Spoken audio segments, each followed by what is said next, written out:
말씀입니다. 한 구절인데요. 우리 함께 같이 봉독하겠습니다. 베드로전서 2장 9절 말씀입니다. 그러나 너희는 택하신 족속이요 왕 같은 제사장들이요 거룩한 나라요 그의 소유가 된 백성이니 이는 너희를 어두운 데서 불러내어 그의 기이한 빛에 들어가게 하신 이의 아름다운 덕을 선포하게 하려 하심이라. 아멘. 오늘도 생명의 말씀으로 우리 하나님 앞에 모든 감사 영광 드리는 예배 되기 원합니다. 참된 예배 드리기 원합니다. 오늘은 그리스도인들의 정체성에 대해서 말씀을 받습니다. 내가 누구인가를 아는 것만큼 큰 축복이 없습니다. 그러죠? 여러분들 각자 다 아이디 가지고 다니시죠? 거기 보면 내가 누구인지 이름 있죠. 생년월일 있죠. 주소 있죠. 그게 다가 아니잖아요, 사실. 그죠? 나는 어디에서 시작해서 어디로 끝나는가. 그리고 내가 이 땅 가운데에서 꼭 해야 할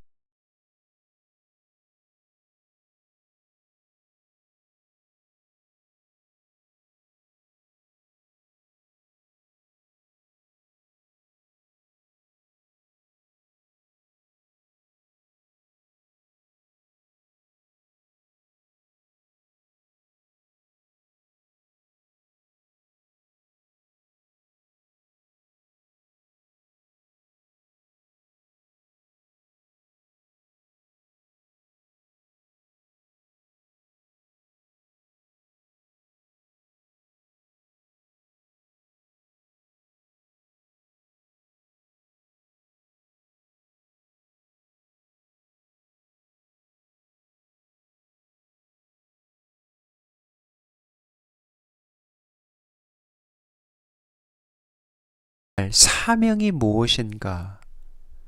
이러한 정체성이 정확하면, 분명하면 저희들 잠시 잠깐 어려운 일을 만나도 다시 제자리로 돌아오죠. 그죠?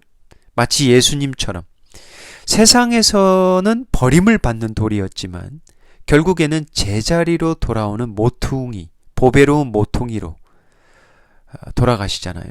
제자리로 돌아가잖아요. 반면에 내가 누구인가? 나는 무엇을 위해 살아가고 있는가? 내가 왜 살아야 하는가? 이러한 질문의 답이 분명치 않으면 삶이 그저 그런 삶이 되고 말고 마는 것을 우리가 보게 됩니다. 귀중한 시간을 인생의 마지막의 호흡까지 방황하며 낭비하며 후회하며 원망하며 그렇게 살아가기가 쉽지요. 여러분, 사람들과 동물의 차이가 무엇일까요? 동물들 가운데도 참 예쁜 것들도 많은데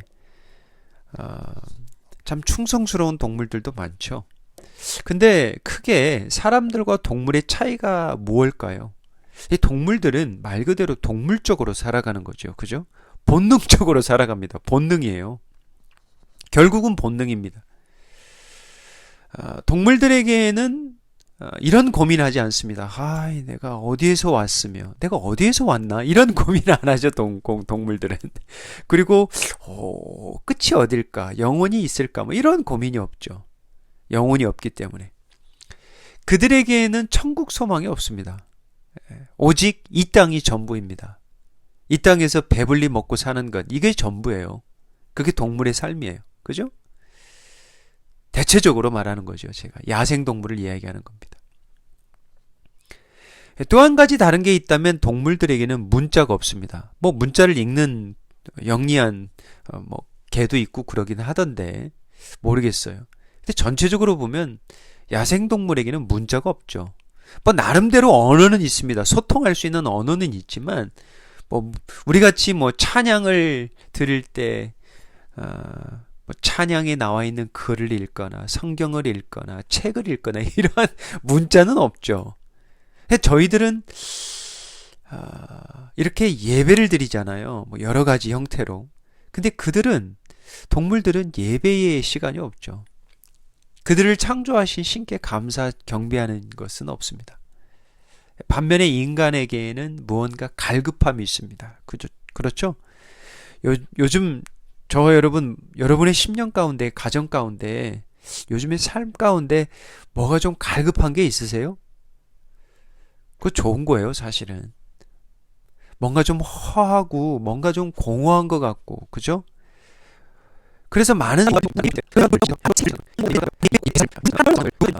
믿고 살거든요, 그들도.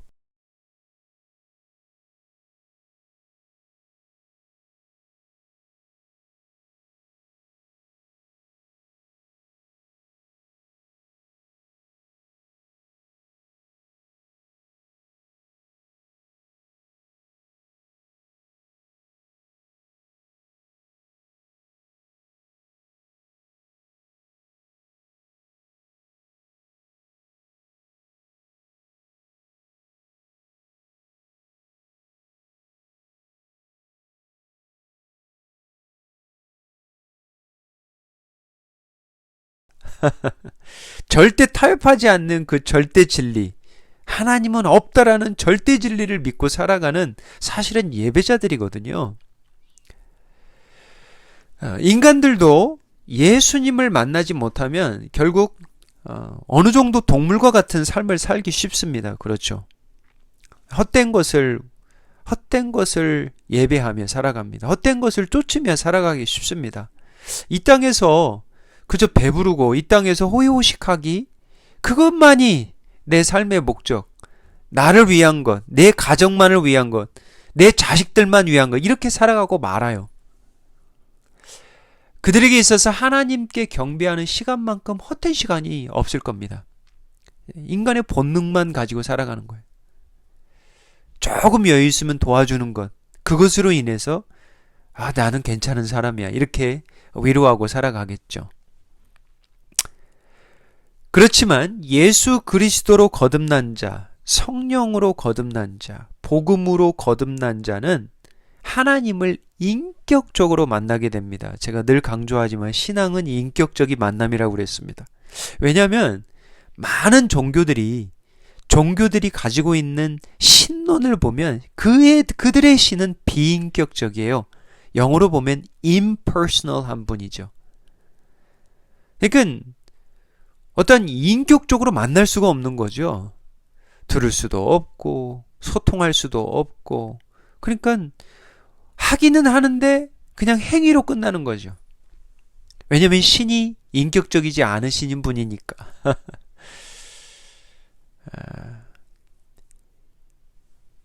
신앙은 예수님을 인격적으로 만나 예수님과 교제하며 살아가는 삶입니다. 사도 베드로는 지난번 말씀을 통해서 예수님을 강조하잖아요. 이 땅에서는 믿는 자들과 믿지 않는 자들 딱 두 줄밖에 없다고 그랬죠. 두 그룹밖에 없다고 그랬죠. 그 갈림길이 뭡니까? 산돌 대신 the living stone, 산돌 대신 예수 그리스도라 했습니다. 믿는 자들에게는 예수님은 보배의 돌이고요. 보배의 돌이고 반석입니다. 자신의 삶의 기초인 모퉁이 돌이에요. 반면에 믿지 않는 자들에게는 예수님은 부딪히는 돌이라 했습니다. 예수님은 오히려 자신들을 걸려 넘어뜨리게 하는 돌이라 그랬어요.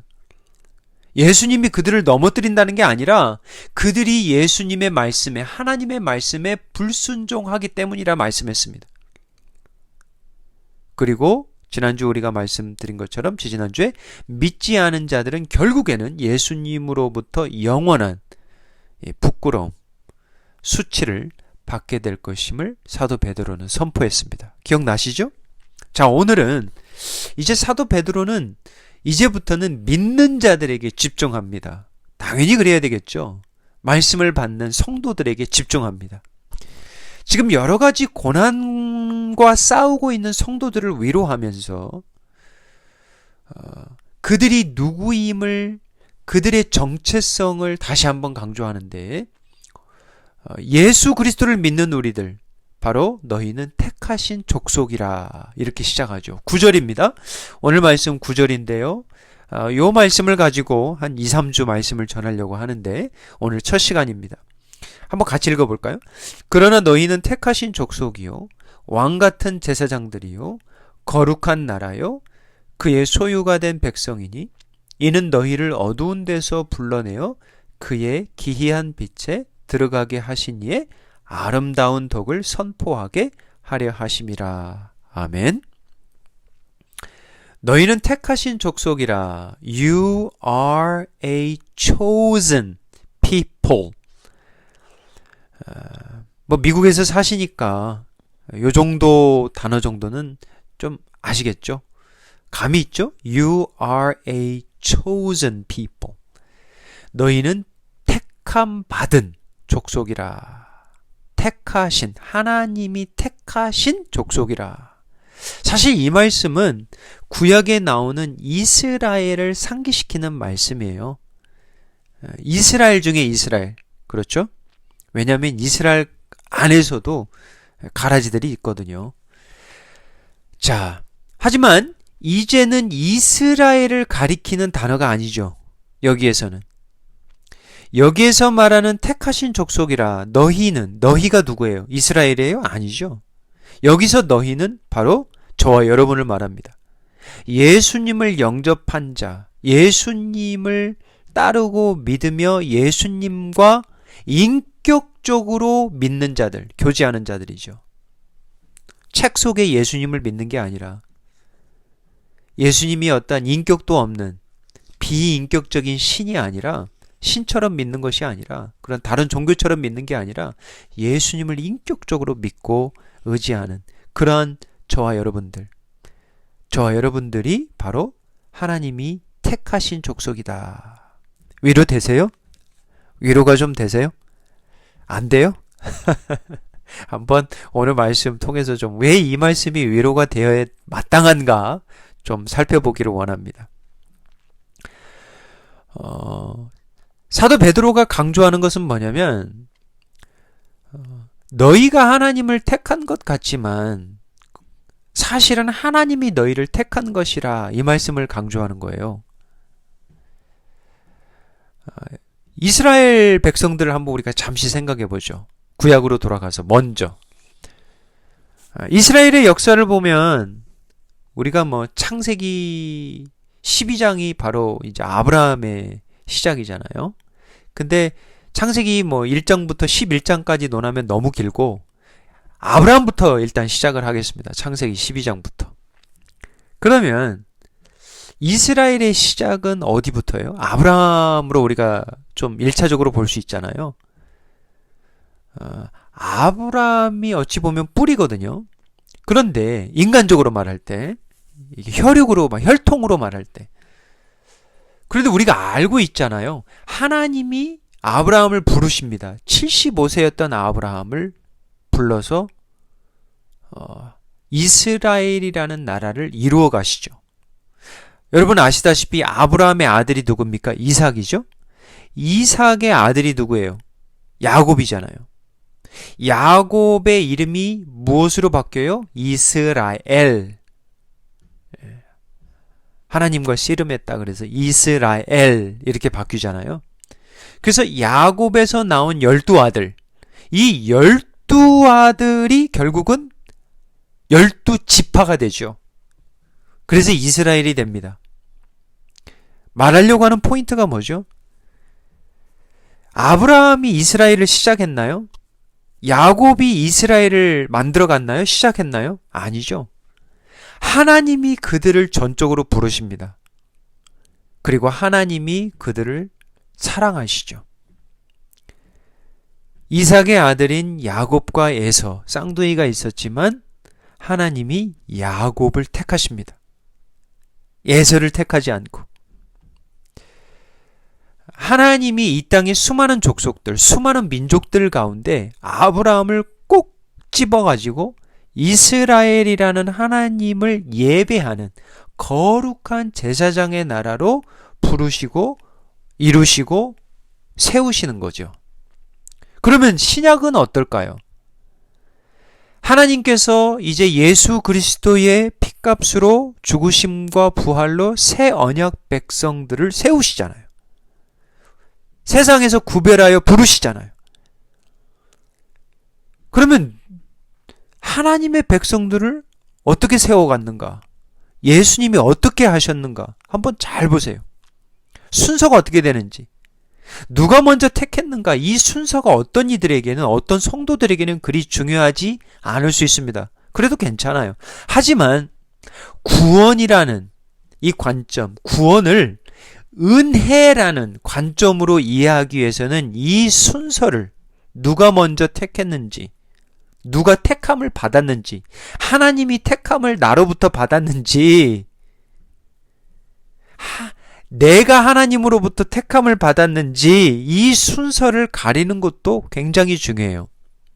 왜냐하면 자칫 잘못하면 기독교도 다른 종교와 다를 바 없이 구원은 누구에게 달려있다?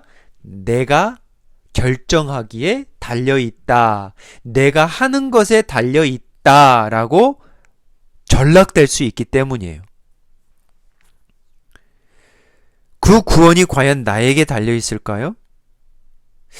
그렇다면 그것을 은혜라고 할 수 있어요? 그게 은혜예요. 잘 생각해 보세요. 예수님을 우리가 믿기 시작했는데 내가 예수님을 택한 것일까요? 예수님이 나를 먼저 사랑하시고 택해 주셔서 내가 믿게 되었을까요?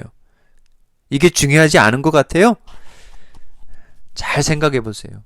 요거를 깊게 알면 은혜가 무엇인지를 우리가 경험할 수 있습니다.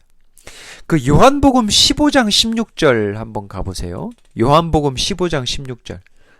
너희가 나를 택한 것이 아니요 내가 너희를 택하여 세웠나니. 놀랍죠? 이런 말씀 들으면. 예수님이 예수님의 제자들에게 말씀하는 거예요. 특별히 12제자들에게. 너희 12명이 나를 택한 것이 아니요 내가 너희를 택하여 세웠나니. 12명 안에는 유다도 있는데 막 이런 거 생각하시는 분이 있을 거예요. 그런 것도 제가 그랬잖아요. 이스라엘이 있는 것처럼. 하나님이 바로조차도 세웠거든요. 애굽왕. 그러니까 이런 것들도 하나님의 주권으로 해석하시면 되겠습니다. 근데 중요한 것은 하나님이 세우시는 거예요. 예수님이 세우셨다는 거예요. 제자들을. 먼저. 너희들이 나를 택한 것이 아니라. 예수님이 먼저입니다. 부르신 이도 세우신 이도 예수님이라는 것이죠. 이게 은혜라는 거예요. 요한일서 4장 10절 한번 가볼까요? 요한일서 4장 10절. 12제자 중에 또 한 명의 수제자가 있죠. 사도 요한입니다. 예수님의 12제자 가운데 가장 마지막까지 사역했던 사도 요한이 무엇이라고 말씀을 받아서 전하는지 한번 보세요. 사랑은 여기 있으니 우리가 하나님을 사랑한 것이 아니요. 보세요. 우리가 하나님을 사랑한 것이 아니요. 하나님이 우리를 사랑하사 우리 죄를 속하기 위하여 화목제물로 그 아들을 보내셨습니다. 진노 받아 멸망하고 영원토록 사망해야 될 우리를 하나님과 저와 여러분의 죄로 인해서 그 관계가 끊겼던 그 관계를 예수님이 화목제물로 오셔서 먼저 우리를 사랑해 주셔서 우리가 하나님을 믿게 됐다. 이 말씀이죠. 요한일서 4장 19절인데 요 말씀 한번 보십시오. 사도 요한이 방점을 찍습니다. 보세요. 우리가 사랑함은 그가 먼저 우리를 사랑하셨습니다. 누가 먼저 사랑했다고요? 저와 여러분이 예수님을 사랑한 것 같아요? 먼저? 아니에요. 우리는 하나님이 살려주시지 않으면 잘 보세요. 우리는 영혼으로 전적인 타락한 자들입니다. 타락해 죽은 자들이 어떻게 살아날 수 있어요? 여러분 스스로가 거듭날 수 있어요? 그게 바로 다른 종교의 가르침이에요. 기독교는 저와 여러분이 스스로 살릴 수가 없습니다. 죽은 자가 어떻게 하나님을 사랑할 수 있겠습니까? 안 되죠. 논리적으로 안 되는 거죠. 여러분, 죽은 시체가 벌떡 일어납니까? 일어날 수가 없죠, 시체가. 시체는 시체죠. 시체를 칼로 잘라보세요. 다리를 잘라보세요. 심장에 칼을 한번 꽂아보세요. 피가 철철 날 거예요. 하지만 시체가 느끼나요? 못 느껴요. 그걸 얘기하는 거예요. 하나님이 우리를 살려주셔야, 우리에게 은혜를 주셔야 우리가 살아날 수 있다. 먼저 사랑해 주셔야 우리가 살아날 수 있다. 이게 복음의 은혜의 교리입니다. 그러면 사도 바울은 어떠했을까요? 사도 바울. 사도 바울은 말할 것도 없죠. 볼 것도 없습니다. 짐승과 같이 예수님을 믿는 자들을 잡아가두고 죽이는 일에 가장 앞섰던 자였습니다. 그런데 그가 하루아침에 예수님을 믿고 예수님을 위해 이제 순교를 마다하지 않습니다. 바울이 예수님을 사랑함이 먼저였습니까? 아니면 예수님이 바울을 사랑함이 창세전에 우리가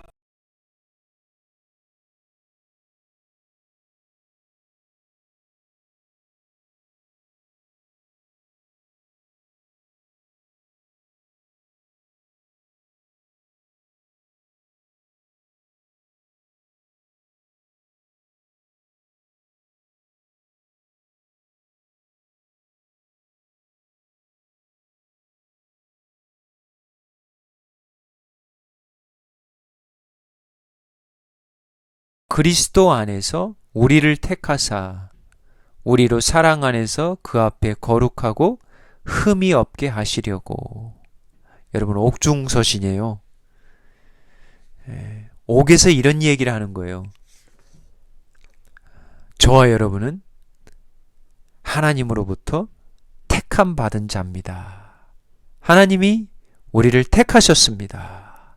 그런데 옥에 있단 말이죠. 근데 이게 은혜가 되는 거예요, 사도 바울에게는. 사도 바울은 확신했습니다. 죽을 때까지 확신했어요. 하나님이 나를 택하셨다. 그게 평생 떠나지 않았습니다. 나는 오히려 예수님을 부인했죠. 나는 오히려 예수님을 핍박했습니다. 그런데 그분이 나를 택하시고 나를 먼저 사랑하시고 나를 사도로 세우셨다. 언제요? 창세전에. 이 감동적인 말씀이에요, 여러분. 저와 여러분은 절대 우연이 아닙니다. 하나님의 실수가 아니에요. 부모의 실수가 아닙니다. 하나님이 계획하시고 택하신 자들이라는 것. 위로가 될 줄 믿습니다. 에베소서 1장 11절 사도 바울이 또 한 번 이런 이야기를 하죠. 모든 일을 그의 뜻의 결정대로 일하시는 이의 계획을 따라 우리가 예정을 입어 그 안에서 기업이 되었으니. 이제는 사도 바울이 택함을 넘어 예정을 논합니다. 어떠한 예지, 미리 아는 지식 정도가 아니에요, 하나님이. 여기 뭐라고 나온 줄 아세요? 다시 읽어보세요. 모든 일을 그의 뜻의 결정대로 일하신다. 누가 일하시는 거예요? 하나님이 하시는 거예요. 그의 계획을 따라 우리가 예정을 입어. 사도 바울이 이것을 확신한 거예요. 그래서 자신의 삶은 은혜다. 자신의 삶을 돌이켜볼 때 이 은혜라는 것밖에 설명할 단어가 없는 거예요. 내가 살아가는 이유, 내가 이렇게 사명자로 부름받은 것, 나에게 있는 이 놀라운 능력, 이 힘, 기도, 사랑, 인내, 소망, 이게 다 뭐예요? 나에게서는 나올 수가 없는 거거든요. 있다 하더라도 그것이 하나님과는 전혀 관련 없는 세상적인 것에 끝나는, 이 땅에서 배부른 것, 그것으로 끝날 수밖에 없는데, 이제는 어떤 새롭게 창조된 새 창조의 삶을 살아가는 이 자신의 삶을 보면서 너무 놀라운 거예요. 내가 왜 이렇게 살지? 내가 어떻게 이렇게 살지? 이게 뭐예요? 은혜라는 거죠. 은혜. 이게 바로 붙들림입니다. 이게 바로 택함 받았다라는 거죠. 그래서 복음을 잘 이해하셔야 됩니다. 구원은 사람이 시작하는 것이 아닙니다. 구원은 사람이 하나님을 먼저 사랑함으로 시작하는 것이 아닙니다. 구원은, 복음은 하나님의 먼저 사랑하심으로, 하나님의 먼저 택하심으로, 부르심으로 시작한 것이에요. 이 사실을 온전히 이해할 때 복음을 온전히 누릴 수가 있습니다. 온전히 감사할 수 있습니다. 그 어떤 상황에서도 감사 찬양할 수 있는 거예요. 심지어 옥중에서도. 그래서일까요? 지금 고난 중에 있는 성도들을 향해 사도 베드로는 그들의 정체성, 그들의 택하심 받은 족속이요 백성임을 강조하고 있는 거예요. 너희가 하나님을 택한 것이 아니라 하나님이 너를 예수 그리스도 안하여 택하여 부르시고 세우셨나니, 이 놀라운 은혜를 강조하고 있는 거죠. 자, 몇 가지 적용해 보겠습니다. 택함을 받았다라는 이 은혜를 좀 몇 가지 적용을 해보는데, 첫 번째, 택함 받은 자는 반드시 무엇으로 살아야 됩니까? 믿음으로 살아야 됩니다. 믿음으로. 다시 말하면 택함 받은 자의 시작은 믿음이고요. 여러분 믿음으로 시작했잖아요. 택함 받은 자의 마지막도 믿음이어야 됩니다. 시작과 끝이 믿음이어야 돼요. 중간에는 우리가 시험도 당하고 잠시 자리를 뜰 수도 있고 탕자처럼 방황도 할 수 있지만, 택함 받은 자는 믿음에서 시작해서 믿음으로 마쳐야 됩니다. 예정론을 운명론으로 착각하시면 안 돼요. 운명론이 있죠?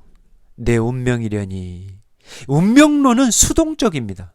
운명론은 우리의 그 어떠한 노력도 우리의 운명을 변화시킬 수 없다는 맹목적인, 기계적인, 비인간적인 사고방식입니다. 기독교의 예정론은 운명론이 아닙니다. 기독교의 예정론은 믿는 자들, 사람의 책임을 반드시 묻습니다. 그게 뭐예요? 믿음입니다. 예정된 자들은 다시 말해서 믿음으로 살아야 합니다. 반드시 믿음으로 살아야 합니다. 요한복음 15장 16절 한번 같이 읽겠습니다. 너희가 나를 택한 것이 아니요 내가 너희를 택하여 세웠나니 이는 너희로 가서 열매를 맺게 하고 또 너희 열매가 항상 있게 하여 내 이름으로 아버지께 무엇을 구하든지 다 믿게 하려 함이라. 예수님은 내가 너를 택했다 그랬죠. 너희가 나를 택한 것이 아니라고 말했죠. 그러면 내가 너를 택했다라는 그 증거가 하나 있어야 된다. 그게 뭐냐? 열매입니다. 무슨 열매일까요? 믿음의 열매죠. 성화의 열매, 성령의 열매, 순종의 열매, 회개의 열매, 사랑의 열매, 죄를 미워하고 하나님의 의를 쫓는 거룩함의 열매. 이러한 열매의 삶이 여러분의 삶 가운데 맺혀져야 된다는 거죠. 여러분은 가져야 될 건 뭐냐? 순종입니다. 성령님이 인도하실 때 여러분이 말씀으로, 기도로 순종해야 되는 거예요. 삶으로. 그래서 이것이 택함 받은 자들로 하여금 하나의 동기가 되는 거죠. 나는 하나님의 은혜를 받아서 믿음을 이렇게 가졌는데, 나를 택해 주셨는데 내가 무엇을 위해 살아갈까? 그렇게 찾게 되는 거죠. 믿음으로 살아야 되는데 그래, 하나님 사랑, 이웃 사랑이 가장 첫 번째, 두 번째 계명이라고 그랬잖아. 그럼 내가 요즘 하나님을 위해서 무엇을 어떻게 사랑하고 있지? 내가 이웃을 위해서 내 자신처럼 사랑하라고 그랬는데 이것은 어떻게 하고 있지? 이렇게 동기부여가 되는 거죠. 어떤 운명론이 아니라 자칫 잘못하면 예종론이 운명론으로 빠져요. 뭐예요? 뭐 한번 구원은 영원한 구원이니까 뭐 내가 아무 일 안 해도 뭐 나 되겠지, 구원 받겠지. 이거는 복음을 온전히 이해하지 못한 분이에요. 택함 받은 자는 반드시 무엇으로 살게 돼 있어요? 믿음으로 살게 돼 있습니다. 그래서 기독교의 예종론은 기계적이고 수동적인 삶이 아니에요. 오히려 능동적이고 역동적인 삶이에요. 섬기게 돼 있어요. 두 번째는, 이 예종론의 두 번째 특징은 누가 택함을 받았는지, 누가 택함을 받지 못했는지 우리는 알 수 없습니다. 저 사람은 알곡이야, 저 사람은 가라지야. 우리 눈으로는 안 보여요, 그게. 예종론은 성도들에게 위로가 되어야지, 예종론이 사람을 정죄하고 심판하는 도구가 되어서는 안 됩니다. 저 사람은 안 돼. 저 사람은 택함 받은 자 아닐 거야. 저 사람은 버림받은 자일 거야. 이런 식으로 정죄하면 안 됩니다. 우리가 가져야 될 마음은 무엇이에요? 내 남편도 될 수 있어. 내 자식들도 돌아올 수 있어. 저 지긋지긋한 저 친구들도 지금은 믿지 않겠지만 저들도 나와 같이 될 수 있어. 나 같은 죄인도, 나 같은 악인도 구원받았는데 저 사람도 구원받을 수 있어. 그러면서 끝까지 복음의 씨를 뿌려야 하는 거예요. 예수님이 하나님 나라를 설명하면서 가장 먼저 들어준 비유가 뭐예요? 씨 뿌리는 비유. 복음의 씨를 길가에도 뿌리고 돌짝밭에도 뿌리고 가시떨기 나무에도 뿌립니다. 옥토에도 뿌리고. 왜냐하면 우리의 눈에는 누가 길가요, 누가 돌짝밭이요, 누가 가시떨기요, 누가 옥토인지를 몰라요. 우리가 가져야 할 마음은 포기하지 않고 신실하게 뿌려야 하는 농부의 마음이에요.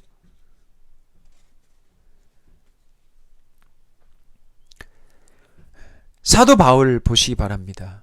사도 바울을 우리 사도행전 우리 끝냈잖아요. 28장까지. 로마까지 가는 중에 누가 가장 사도 바울을 핍박합니까? 누가 그렇게 죽이려고 해요? 먹지도 않잖아요.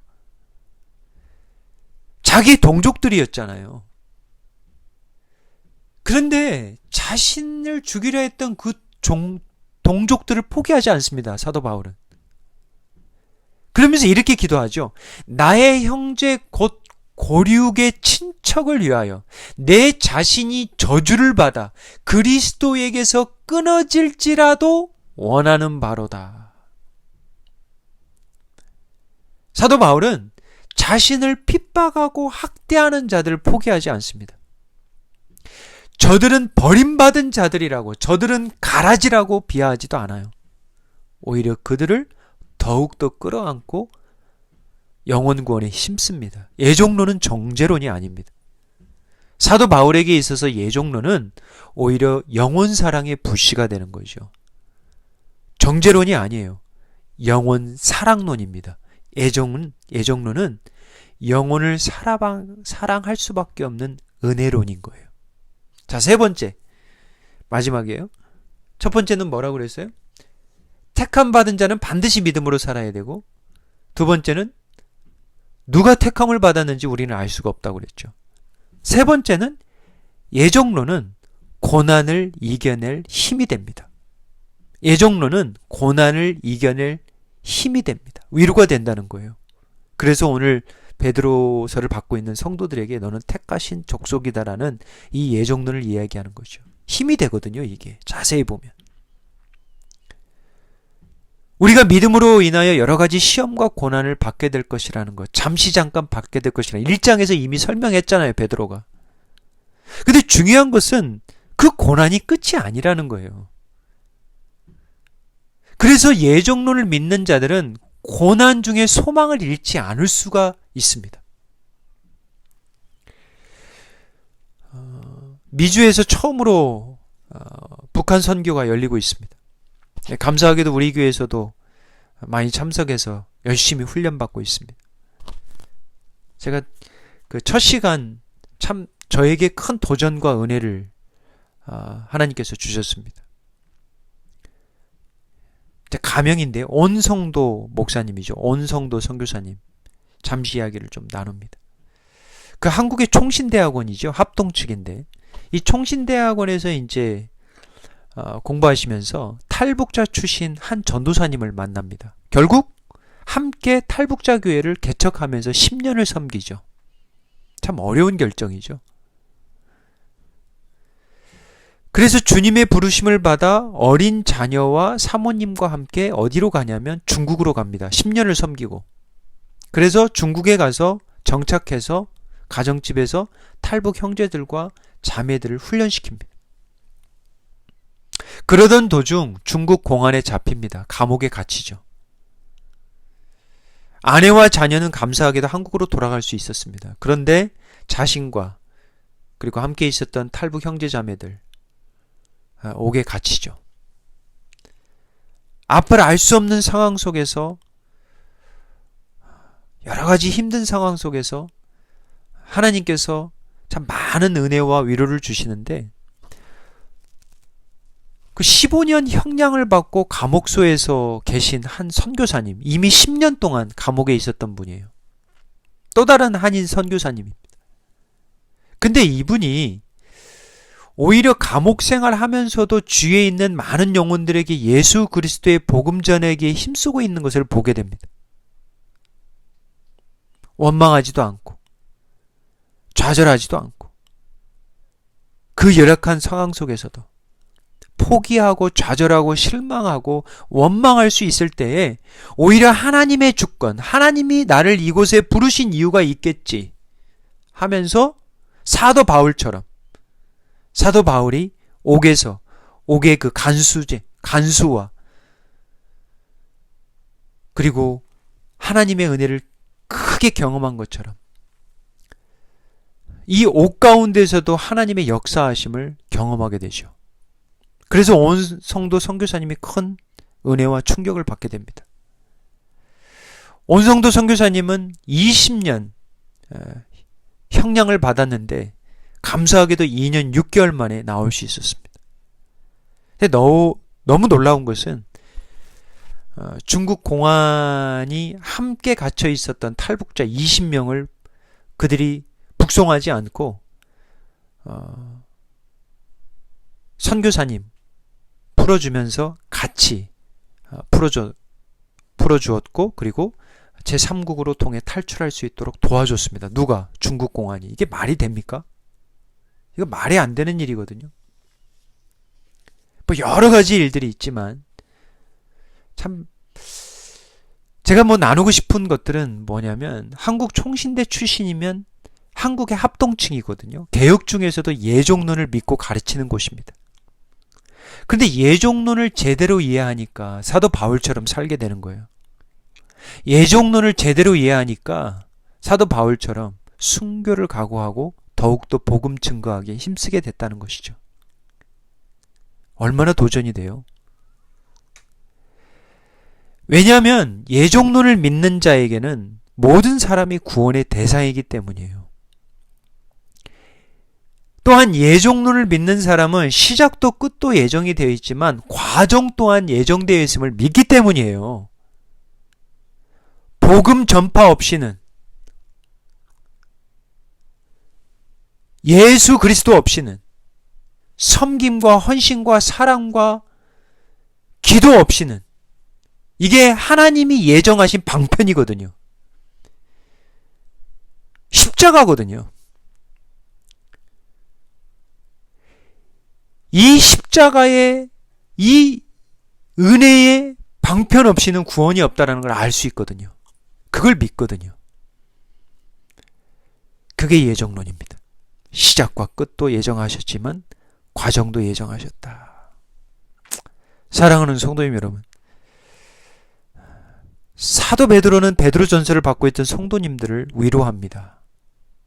너희는 하나님의 택하신 족속이라 백성이라. 저와 여러분에게 동일하게 말씀하십니다. 사랑하는 내 자녀들아, 너희는 내가 택한 나의 자녀들이라. 나의 백성이라. 너는 나의 것이라. 내가 나를 택한 것이 아니라 내가 너를 먼저 사랑하고 택했다. 위로가 되십니까? 그래서 예종론을 믿는 자들에게는 고난이 고난으로 끝나는 것이 아니라 하나님이 합력하여 선을 이루어서 고난을 통해서 숨겨진 축복을 경험하게 되는 것이죠. 고난을 통해서 우리의 믿음이 더욱더 단단해지고요. 더욱더 기독해 되고요. 더욱 깨어있게 되고요. 주님이 숨겨둔 자들을 만날 수 있고요. 주님을 더욱더 경험할 수 있는 그런 동행의 은혜를 경험케 합니다. 원성도 선교사님이 지금까지 살아오면서 그 감옥에서 읽었던 말씀을 어떻게 읽습니까? 늘 기도했던 거예요. 말씀만 있으면 좋겠다. 그래서 중국 공안이 몰래 자신에게 신약 말씀을 가져다 줬대요. 그동안 얼마나 먹고 싶은 게 많았겠습니까? 짜장면도 먹고 싶고 김치도 먹고 싶고 탕수육도 먹고 싶고 얼마나 많겠어요. 그런데 그 감옥에서 그 신약의 말씀이 그 성경에서 말한 것처럼 꿀처럼 달다. 꿀처럼 달다라는 뜻이 무엇인지 경험했다고 하네요. 이게 참 축복이죠. 그러면서 하시는 말, 예수님이 점점 커지게 보였다라는 거예요. 자신이 갇혀있던 감옥보다, 중국의 공안보다, 중국이라는 나라보다 더 크게 보이기 시작했대요. 누가? 예수님이. 사랑하는 성도님 여러분, 하나님의 택한 백성들에게 있어서 고난은 예수 그리스도의 연합의 비밀을 피부로 경험할 수 있는 축복입니다. 고린도 후서 4장 7절 말씀 읽고 마치겠습니다. 우리가 이 보배를 질그릇에 가졌으니 이는 심히 큰 능력은 하나님께 있고 우리에게 있지 아니함을 알게 하려 함이라. 우리가 깨지기 쉽고 연약한 질그릇이기에 감사한 거예요. 왜냐하면 우리 질그릇 안에 놓여진 보배 대신 예수님이 더욱 드러날 수 있기 때문이에요. 아멘. 너희는 하나님이 택하신 족속이라. 너희는 택하심 받은 백성이라는 우리의 상식으로는 이해되지 않는 이 은혜의 말씀을 온전히 누리시기를 바랍니다. 이 말도 안 되는 택함의 은혜를 통하여 우리가 무엇을 위해 살아가야 되는지, 왜 살아가야 되는지 다시 한번 그리스도의 분명한 정체성을 깨닫게 되고 그 정체성 따라 살아가는 은혜를 간구합니다.